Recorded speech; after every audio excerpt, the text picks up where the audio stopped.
The story of beadwork, especially native beadwork, is one of resilience and cultural preservation, the legacy that has been unbroken since colonization. And one of the ways that we were able to pass down our techniques and maintain our culture is through beadwork, even when our culture was made illegal. Like, it was illegal to practice native spirituality. We were allowed to bead for very specific purposes. We still kept doing it and kept that culture alive. A lot of our techniques have been preserved through that resilience and resistance to the whole colonial project that was trying to stop us from having any memory of our culture whatsoever.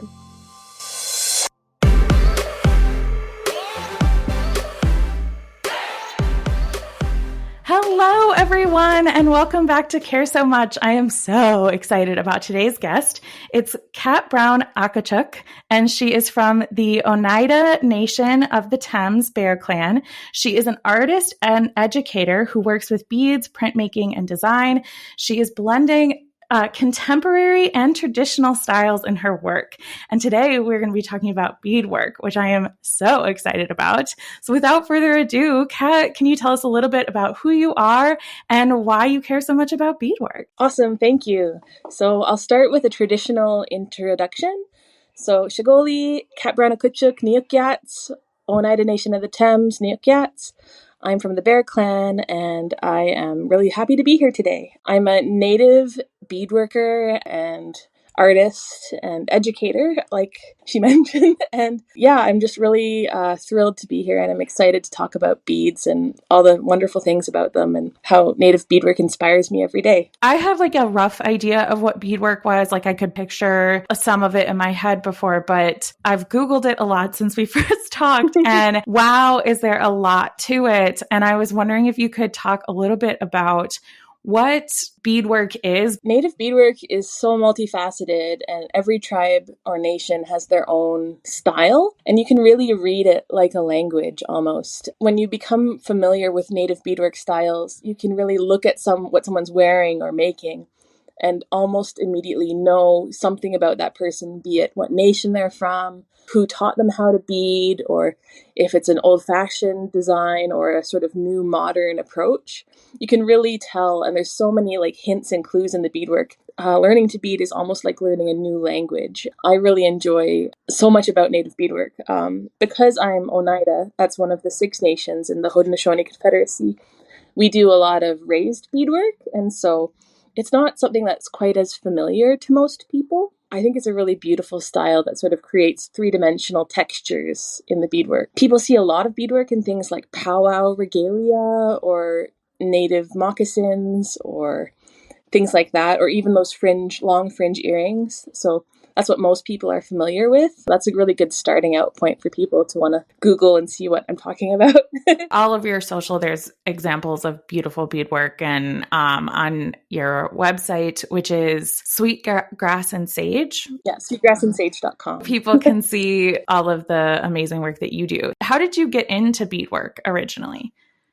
So my mom was taking classes when I was a kid at the Native Friendship Center back when we lived in Calgary. She was learning how to make those classic fringe earrings, which were way too advanced for me to learn. And so I just sort of sat on the side of the table and looked at the beads, and it was back in the 80s. So I learned how to make those small geckos. So they're not necessarily native, but everybody's familiar with those pony bead geckos. So that was my first foray into it. And eventually I would shrink them down into the tiniest little seed beads. So I've got a lot of tiny geckos to show for it. I'm having flashbacks to kits when I was a kid of like those big, thick beads and doing some of that stuff. Where did you kind of go from there, and how did you are you a full-time artist? Yeah, I am. It's shocking to say that now, but it's true. From beaded geckos, I learned how to do loom work, which is kind of another classic type of beadwork that people might have seen a lot of, loom beaded work. Eventually, I went to university for English language teaching and psychology. I got my teacher's degree, and then I went back for a master's of education.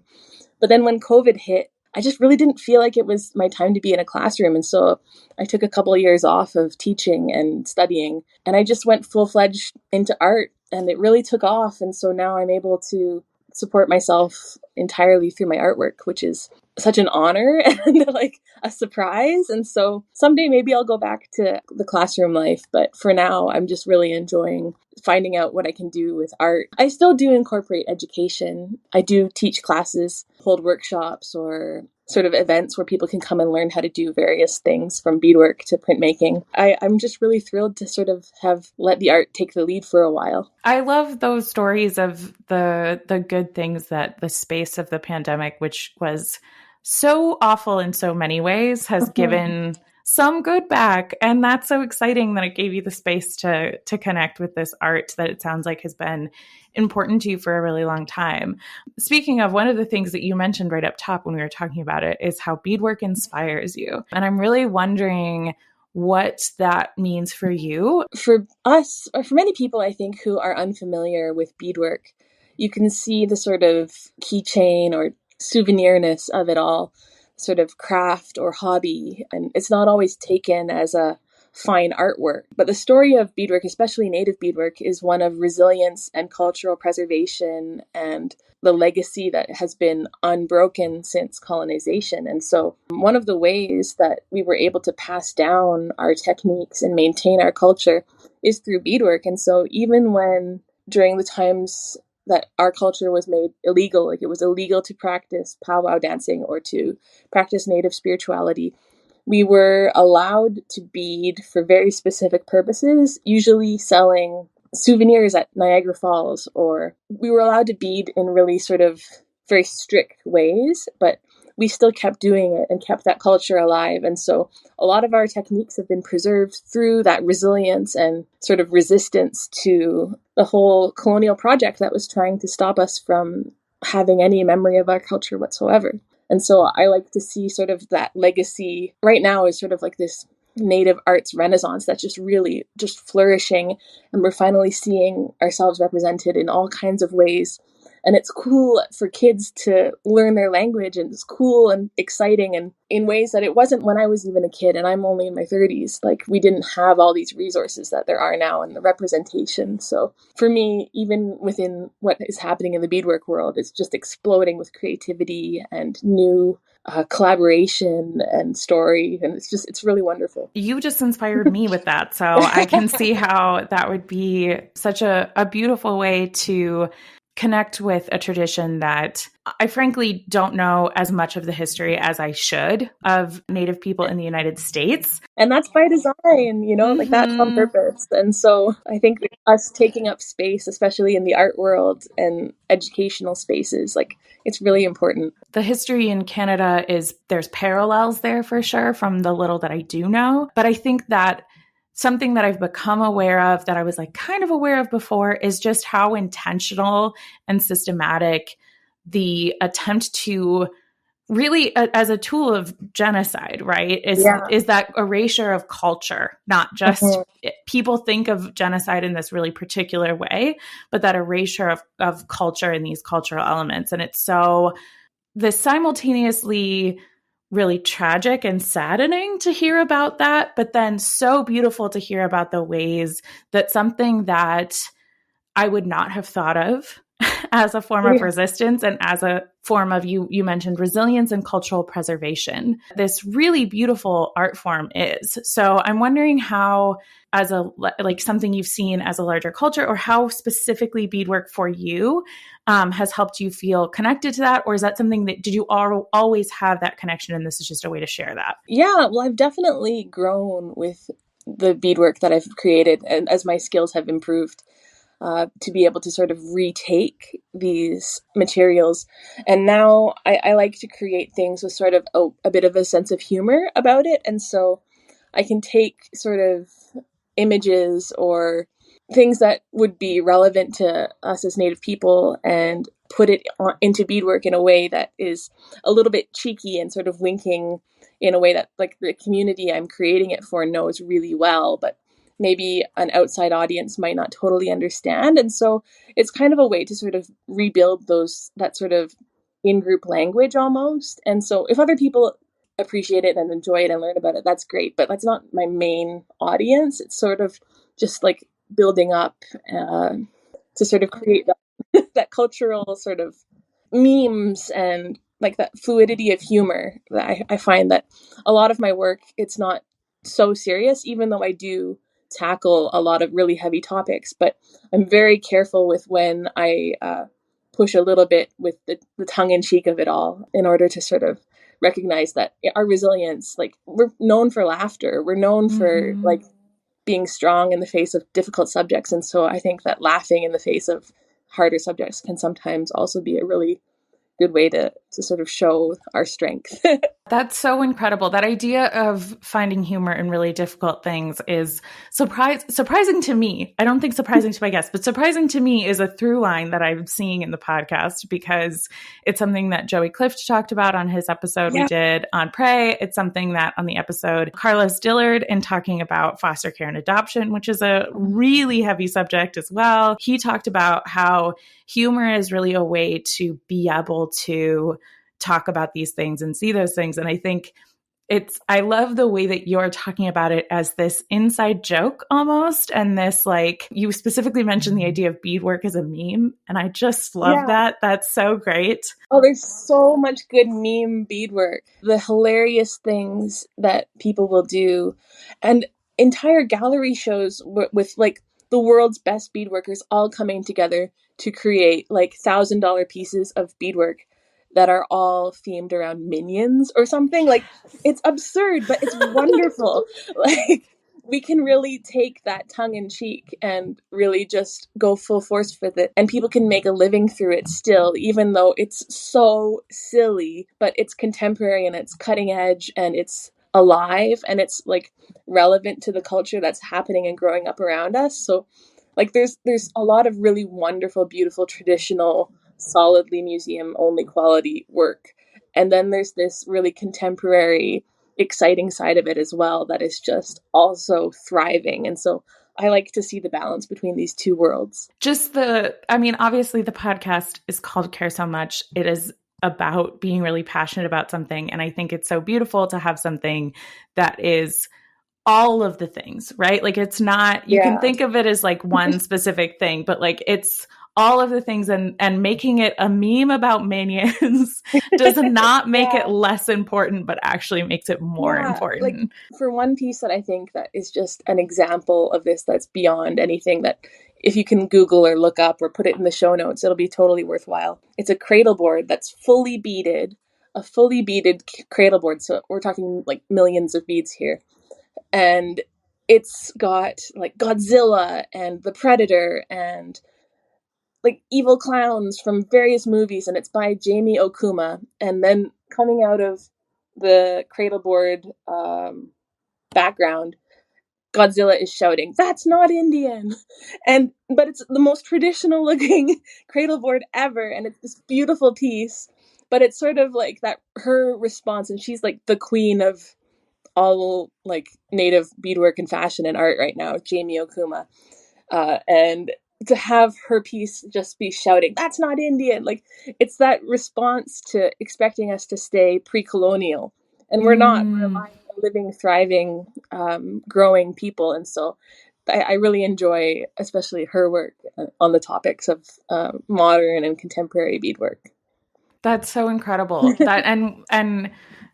This is my favorite thing. I know I'm talking like a lot about the concept of the podcast, but like you're just doing my favorite thing that I get to do on the podcast, which is get this perspective that I would not have thought specifically about how much of a resistance and proving that you're here and exist, right? Like, and that is a narrative that I think I was subconsciously aware of, but I wasn't like consciously aware of. It wasn't something that I like.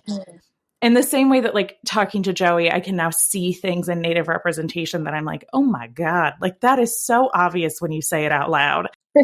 But I think that even as you're talking about this idea of like beadwork and how by bringing this like very modern lens in, it is this form of additional thing. So anyway, the question I was getting to with that long rambling is just the idea you very intentionally are blending these traditional and contemporary styles in your work as well. What that means for you and your work. Yeah, so for me, I'm not super classically trained in beadwork. I grew up away from community a lot. And so I had to self-teach myself a lot of, what's it called, like the stitches and such like that.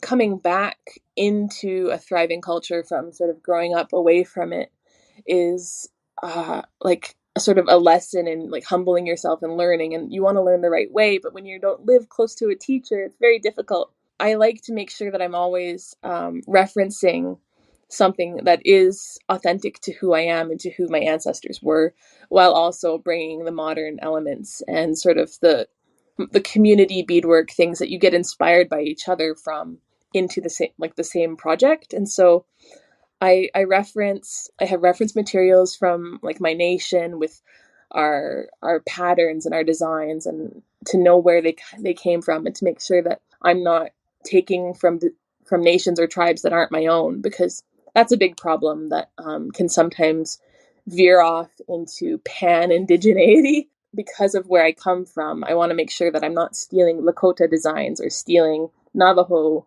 designs, because while they're so beautiful and I admire them, I want to make sure that I'm respecting that knowledge and who is entitled to it. Because in our traditions, there's a lot of the genealogy of how you learn your stitches, or the genealogy of how you learn your whatever craft you're doing. So you usually need to reference like which teacher taught you, and who gave you this permission, and who taught them. And so you have to really remember the context of these things, and to know them and to have earned that wisdom is a way that really carries weight. And so I want to make sure that even though I don't always have exact perfect genealogical ties, because a lot of things have been severed, in my family, a lot of my family was really lost to residential school, and so like we don't have that same access.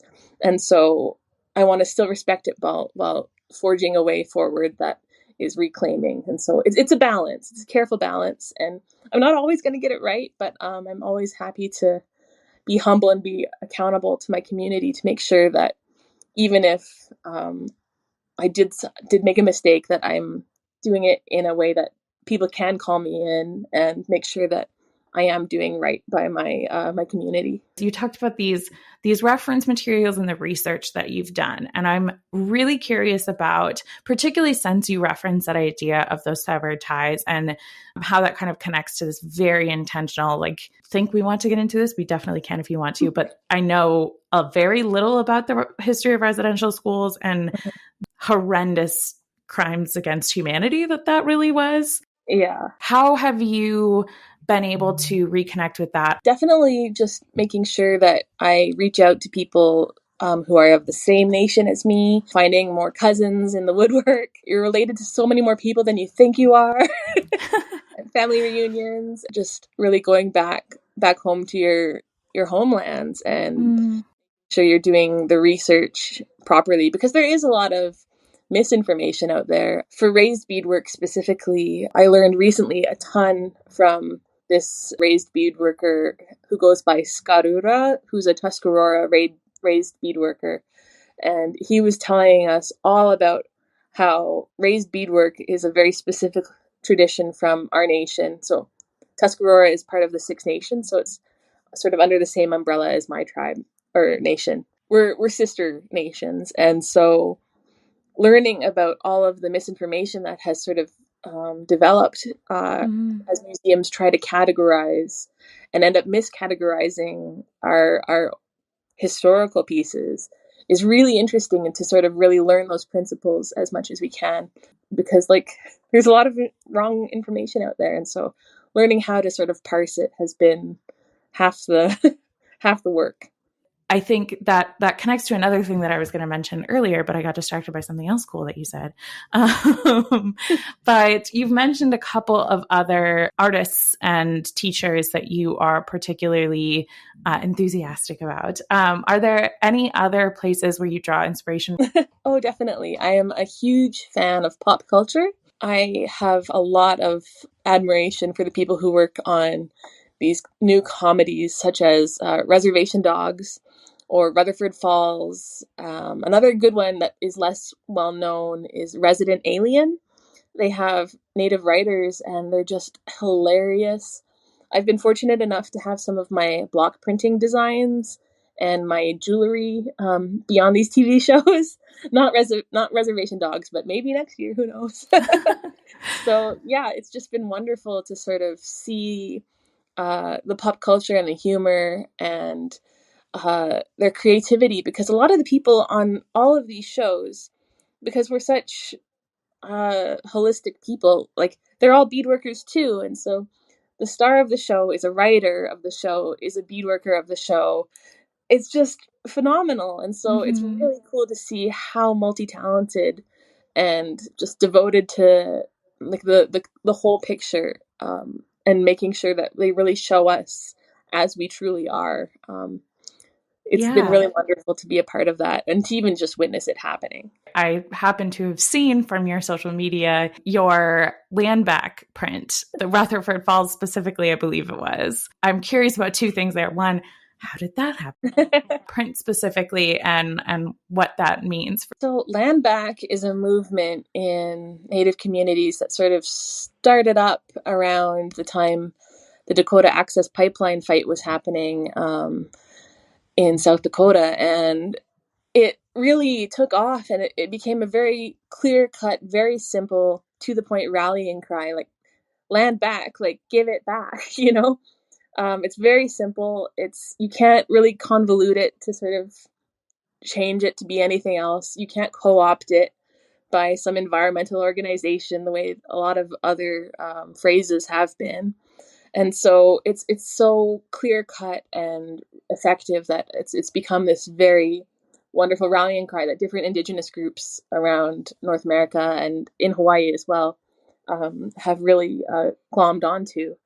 And I was living in Hawaii at the time, and up at Mauna Kea, the mountain there was a Native Hawaiian movement to protect the summit of Mauna Kea from having another 30-meter telescope plopped on top and dug right into their sacred, really sacred mountain. And so there was a similar action. And so I went up there to support them.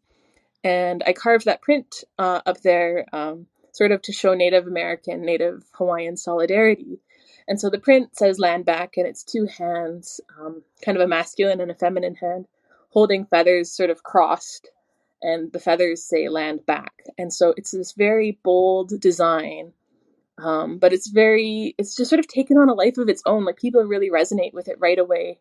It communicates everything very simply, and it's sort of a kind of non-violent resistance, because it's feathers stopping the way.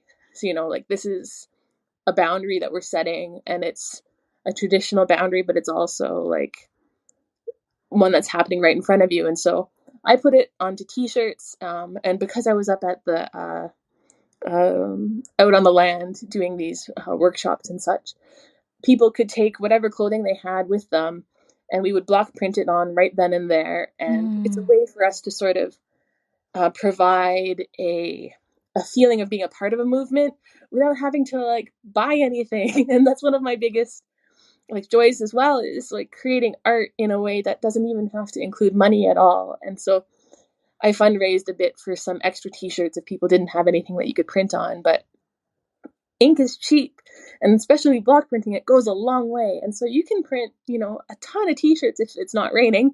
Unfortunately, it rained a lot. But you can really put it on anything, and people put it on flags and bandanas and all kinds of stuff. And so it's really out there in the world. I've printed probably thousands of these land back shirts and things around the world, various places that I can just take an ink roller and a lino block to. It's very simple. And so I also block print or screen print the design, and I sell T-shirts for people who can't come to the events. And so these TV shows, they bought the T-shirts and they tell you, a day before they film, like, can you get this to FedEx? And you have to just run. And so it's very stressful, but it's really worth it to see your shirt on TV. And it's in the first 5 minutes of both seasons. And in the first season, it was of Rutherford Falls. It's the only time that Land Back has even come up. It wasn't said, but in the second season, it was the title of a show, of one of their episodes. And so it's just showing how that movement is really ballooning, and how it's become something that may have been initially just a bit shocking and exciting to turn out to like this thing that these communities have really embraced wholeheartedly. And so it's just really wonderful to be a part of that and to sort of see that happening. Yeah. That's so, I'm obsessed with that story now. That's so incredible. I don't want to put you in a position where you have to make things digestible for specifically white people. I'm going to be honest about who I'm talking about, because I don't want to startle anyone, but I am white. I'm half white too. My dad is white. Irish on one side. Wonderful. Because I know that there's ways that white people can fuck this up. Are those Land Back T-shirts and the printing that you're talking about? Because you're talking about this way of it connecting these communities and connecting this movement, and the origins of that are so beautiful. I'm wondering if it's more specifically for Native people, and I specifically for this idea of Land Back. How would someone who's not a member of these communities that you're referencing and the larger Native and Indigenous communities around the world, are there other ways for people who are not members of this community can support this movement without accidentally co-opting it? Yeah, I think it's so simple that it's really hard to co-opt, because like giving it back, like just don't. I guess the only way it could be co-opted is if you're pretending to be Native and you're not. So don't do that. But yeah, Land Back, I think anybody can advocate for that. And as far as supporting artists who, like Native artists specifically, who are making art around it, like they need to be supported. So like generally they won't sell anything to a non-Native that they wouldn't be comfortable with one of them having. And so generally I would say trust the artist and like follow the artist for a while to sort of gauge whether like it's a good fit, because generally they'll let you know. They have a lot of frequently asked questions. It's the most commonly asked question is like, I'm not Native, can I wear beaded earrings? I'm not Native, can I do this? Or can I take your class? And so there's definitely there's always going to be information out there for you to find out what's appropriate, and generally like we'll let you know. Okay. And specifically specifically talking about, let's just start with like, you have the ability, people can buy this very beautifully printed piece of art that you have on different pieces of clothing. I can't remember exactly, but for sure T-shirts and stuff on your website. Is that something that you welcome anyone who is supportive of Land Back to do? Yes, absolutely. Because it's something like, it's a good conversation starter, and it's a way to sort of bring that conversation into wherever you are. Like I have different color shirts because sometimes I know someone just recently ordered a red and yellow shirt because they live in Kansas City, and the Kansas City Chiefs are a really annoying tribe to her. Or not even tribe. Oh, I shouldn't even say tribe. Holy. But you know what I mean? Like, yeah. It's an awkward thing to have. But and so she wants to wear the Land Back shirt in colors that are the same as that nice. Team, in order to sort of challenge people to sort of think about, and like they might be lured in by the color and then realize, oh, and that'll start a conversation. And so that's something that you can definitely do. And even materially, you can advocate for churches that have huge land holdings to give something back to their local nation, or do the research on who actually needs to have land back. And there's a ton of Native food sovereignty groups who want land to do traditional growing, or to have traditional rice plants be allowed back in the local water systems of what's it called, like small lakes and such, where they've been pushed out in the 1950s for people who wanted to do water skiing. And so to return the rice harvest would just invigorate the environment and make everything right. And so land back is more than just like sell your cottage or like give up your cottage, which, you know, I would love a cottage, but it's just like it's more than necessarily like people, like I rent an apartment. I don't have land to give back to anyone. And so it's just a way to sort of think about these greater systems that we can advocate for. And you know, it's a growing movement. And so join in. Good resources in the description. So if this is something that maybe you're hearing about it for the first time here, or it's something you've heard about before, but are realizing you'd like to learn more about, that should be really easy to do off of. To come back to beadwork, which this is all one of the things that when we were emailing prior to this episode, we were sorting out what topic. This is all so connected to all of these things that we were talking about. I'm curious, because you talked about the different ways that the genealogy of the practice works and these specific nations and tribes having different styles and approaches and understanding all of that history. If you could talk about how that fits in this idea of, as an artist, what that means for you as someone who is Native, and how that fits with a term that I've heard before is closed practice. And I'm curious about how that sort of fits into all of this, both for how are you referenced how you're specifically trying to represent your ancestors and your history and your nation for nations that you are not a part of, and then also for people who are non-Native, where we kind of stand in that. So the cool thing about beadwork is that everyone has a history of beadwork. Like beads are in every culture. And so no matter where you're from, you can always look into your own history and find what beadwork is, you know, in your ancestral lineage. And so that's a really cool thing, especially because beads themselves are trade things. They're trade items. And so we didn't have glass beads pre-colonization. We had shells and quill work mainly were our uses, our main decorative items. So we did make beads out of shells, and we're famous for doing that. Like really incredibly complex beads out of purple and white quahog shells is what my tribe is famous for. And so they're called wampum, which got kind of perverted into people thinking it was money, but it's actually our constitution and our laws and our agreements and all these things were put together in these belts. And so they had so much value to us because they were just the physical manifestation of our government. And believe it or not, the origin of democracy is in these beads. And so, because they took representative democracy came from the Iroquois Confederacy, which is what we are. And they took those elements and created the US. And so, like, there's a history there that is beads. And, like, it's not what people want to diminish it when they talk about making jokes about wampum, thinking that it's like some kind of thing that we traded all of our land for some shiny shells. And it's not the case. And so our understanding was very high level and complex and really wonderful and beautiful and extremely well thought out and matrilineal and organized that in balance with women and men, and it turned into this patriarchal nonsense. So it's really hard to watch that happen and to see people sort of misremember it.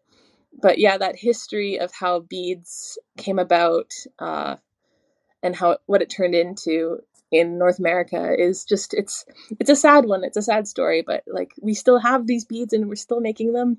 I still can barely afford them because one bead is like $7. But wow. Yeah, it's a really beautiful thing, and it's exciting, and maybe someday I'll be able to work with the good stuff.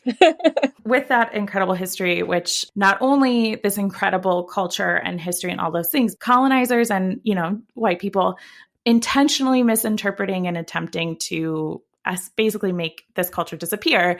With that in mind, I know you mentioned specifically for like buying art and wearing, whether it's wearing earrings or other things that communicate with the artist and understand what the artist questions around your classes and other things like that. I'm not going to ask you to speak for an entire very diverse community. So speaking just for yourself, how do you view people and kind of where you feel comfortable with people participating in or not participating in or purchasing or not purchasing different things that you create and classes you teach? Yeah, I make sure that if I'm teaching a class that it's using techniques that are appropriate for everybody to learn. So I wouldn't teach specifics of Haudenosaunee raised beadwork to just anybody, but I would teach like a class on making yourself a beaded orange shirt pin for Orange Shirt Day, because we get the chance to talk and speak back and forth and impart the stories of that day as well as the techniques. So I'm never just teaching something only to give you skills to go and recreate it.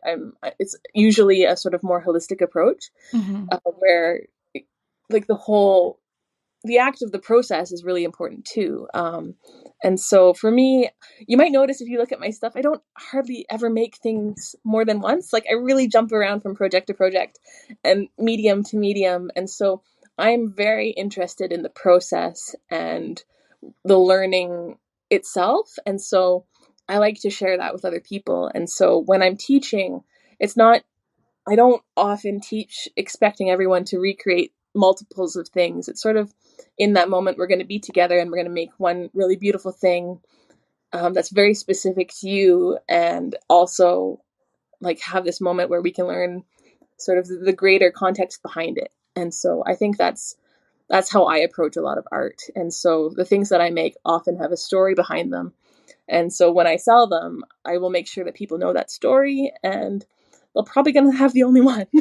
So it's really great in a lot of ways. But yeah, for me, I make sure that it's really well known. And the things that I wouldn't sell would be like regalia pieces, and I'd be really careful to make sure that if I did make regalia, like I don't have the time to make regalia to sell. My regalia itself for my own person is still a work in progress, several years in. So it's just too much. It's too time consuming. So generally, people won't do that. But yeah, I make sure that people, like, I'm very open with my process, and so people watch the creation of it in various stages, and I make TikToks or little videos along the way to show how I'm making something, and people get really invested in it along the way. So it's a really fun sort of approach that I have, I think. I sort of have a passing familiarity with what regalia is, but I do know that it's a word that I've learned relatively recently in the last few years. So do you mind explaining what regalia is? So regalia is like ceremonial clothing or outfits that are for either ceremony or for powwow. So things you might see like a jingle dancer. So for example, I'm a jingle dancer. And so my regalia includes a jingle dress and specific earrings and a headband or hair ties and a fan and moccasins and leggings. Like it's a whole huge onslaught of items that are really heavy, and you put them together and you wear them on with a very specific purpose. And so when people see them, sometimes they think it's like a native costume. And so it's not actually a costume, because the things have like sort of a spiritual purpose or a cultural purpose. And so there's various regalias that are specific to your nation. And so in Oneida, we wear a longhouse dress, which is, I don't have it. I haven't even started to make that yet. But yeah, there's all sorts of different outfits, or even something as simple as a ribbon skirt. You might have seen online, a lot of people wear ribbon skirts. That's technically regalia. And so sometimes you'll see those for sale, and sometimes it's appropriate for non-natives to wear them, but that's much more specific to the situation. I would say it's almost never appropriate for non-natives to make regalia. And so, but so other people will have other things to say about that, especially because ribbon skirts didn't exist until colonization. So a lot of people do view them as a colonial item. So yeah, like things we're ongoing, we're growing, and so I can only speak for myself, but yeah, like if it's someone has gifted it to you or has invited you to ceremony, that's okay. But generally, like making your own and showing up to a native event would be probably not a great idea. Yeah, for sure. I So think I've been very lucky to have seen a few of different. I've gone to events where there have been native dancers. Specifically, they go to protests a lot yeah. in the Twin Cities. Oh, for I went sure. to like a lot of right after the George Mhm. Floyd stuff. I went to a lot of protests, and there were always native jingle dancers there. Yeah, well, because jingle dancing, it's a healing dance, and so it's one that jingle dancers specifically carry very heavy, like important burden, not a burden, but like a message and a purpose, a heavy purpose. And so it's a dance that was born like to heal the people around you. And so when jingle dancers are show up to an event, it's often like a really an example of something that's like really heartfelt. And it's such a privilege to get to see people explain that. And Yeah, and anyone can go to powwows. There's powwows all across North America, Turtle Island, and in Hawaii too. If you're there, there's some great powwows, and you're always welcome to go and watch. Like powwows are usually like free, except for a couple of them, and they're always like non-natives are welcome to witness and watch and enjoy, support the vendors. similar to what you're talking about with artists, there generally is information around like how do you go respectfully, how do you make sure that Yeah. you're not invading a space and creating a problem. Yeah, the MCs are usually trained to explain what the dances mean and when it's okay to take photos, when it's not. So they've got a lot of sort of outreach at places like that. Yeah. For somebody who they're hearing about beadwork, they're like, this seems really, really cool.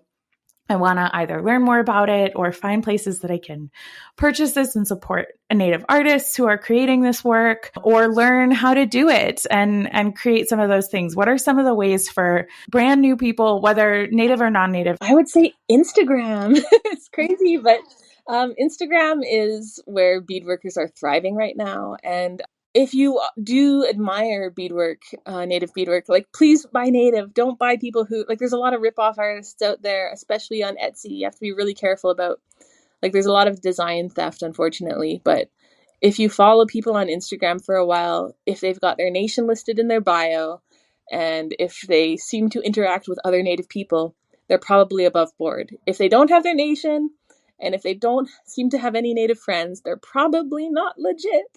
But that's just sort of a simple test to make sure you're supporting an actual native person, because there are a lot of fakes. Unfortunately, it's one of the biggest problems we face. I've had my work stolen so much. But yeah, the best way would be on Instagram. And unfortunately, for some of like the really exciting beadwork, it's such a fight. So beadwork is in such demand that you have to follow the beadworker, and then they'll usually announce what are called drops, where they release a big batch of their beadwork, and it'll be a timed drop. So they'll say, Friday at 6 p.m., this is my drop, and they'll show you everything they have. They might tell you the prices, they might not. And then it'll all get released either on their website or in their Instagram comments all at once. And so you have to like set your alarms and have your finger ready to go and your credit card information like really on the dot, because it's a bloodthirsty event. So there's people who I've tried to buy from for years that I've never been fast enough. But you're just so happy that they've got the reputation and like the love around them. So it's really quite fun to sort of get into it, and you always have that sort of story of the one that got away. But it's a really fun kind of ring to jump into, and it's really nice to support other beadworkers and to see them thriving. So don't be discouraged if you don't get what you want right away, because like that's all part of it, and we're in there too. So That's incredible. It's so incredible to learn about these amazing communities and these pockets of the internet that are there's so many bad things out there on the internet that it's so lovely to hear about these supportive communities and where they live and how like the amount of joy that I got from knowing that beadworkers are just selling completely out the instant their stuff goes on sale. That makes me so happy. Sad for me because I'm not going to get the cool stuff, it seems like, for a while, but it's very cool. Following. It's really worth doing because when you finally land that sort of golden ideal, it's wonderful. I'm a big fan of Kat's social, so I'm going to ask her to share now where we can find her stuff, but great follow, guys. Kat is a fantastic follow. Yeah, I've got a whole highlight reel or several highlight reels on my Instagram, which is sweetgrass and sage with underscores in between sweetgrass and sage. And if you go onto my highlights, I have Indig Beaters, 2 whole full chock-a-block reels of just the most mind-bending beadwork. And so those are really good places to start, just to sort of see the absolute range of what we can do. Yeah. So people who want to, in the nicest possible way, it's so important, and not in a spooky way at all, but stalk you on the internet, can they find you and support you and check out your work and all of that stuff? I'm on Instagram, Sweetgrass and Sage. I'm on TikTok, Sweetgrass and Sage. I have a website, sweetgrassandsage.com. That's mostly it. I forgot that I was going to ask you this, but since it ties so well in with the plugs, do you want to talk a little bit about why Sweetgrass and Sage? Oh, yeah. So Sweetgrass and Sage are 2 of the 4 sacred medicines, which are sweetgrass, sage, tobacco, and cedar. And so I really glommed on to sweetgrass and sage early on in my career as a beadworker because sweetgrass has always been my favorite of the 4 medicines. It smells phenomenal. You can burn it, you can drink it as a tea, you can try and grow it. I just finally succeeded in growing it.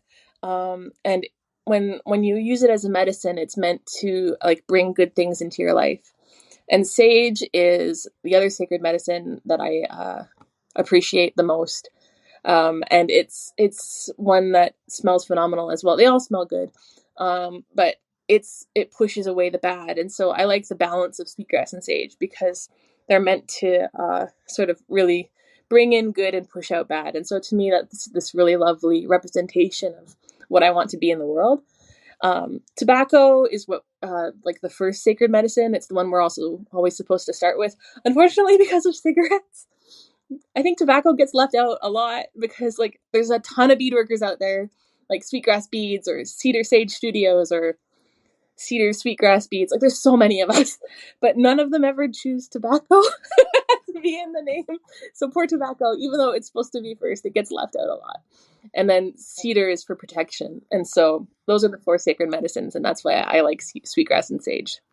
That's so incredible. It also just sounds lovely. I know. Sure, it had more meaning to it, but I just was like, sweetgrass and sage. That should be a song. I love it. I started in 2017 when like all the new brands, like when you chose a name, it was always something ampersand. So I love my era. I love that. That's so fantastic. Well, thank you so much for coming on and talking about all of these wonderful things. There's so much joy there. There's so much. It's taking a history that has so much tragedy in it and pulling out all of these wonderful, beautiful things. And it's so lovely to get to speak with you about all of that and to hear your passion and enthusiasm for it is just a joy. I really appreciate how thorough and interested you are. It's wonderful to talk to someone who has that capability of curiosity for things that they don't always have that natural interest in on their own. So it was really wonderful. Thank you. Thanks. For people who are listening and they are particularly interested and care so much and are like, wow, this was a cool episode. I'd love to hear some more. Great news. There's a bunch of other episodes you can go listen to. There's an episode with, as I mentioned, Joey Clift, and we talked about the movie Prey and Native representation in Hollywood specifically. Also, an episode is with Brianna on theater and anti-racism. And we talked a lot about anti-racism in theater, which was very cool. So you may want to hop over and check out that one. one. There's a lot of other episodes on a lot of other things that people care a lot about, and you can find all of that and all the episodes that get released weekly across all of social, Care So Much Pod, and you can email me your thoughts and feelings at caresomuchpod@gmail.com. If you are out there and there's something that you're really passionate about and you could talk about it for hours on end and you care a lot about it, but you feel like people are telling you to calm down and care less and be less passionate or be quieter about your passion because you think that they don't care, just know that I care. I care so much.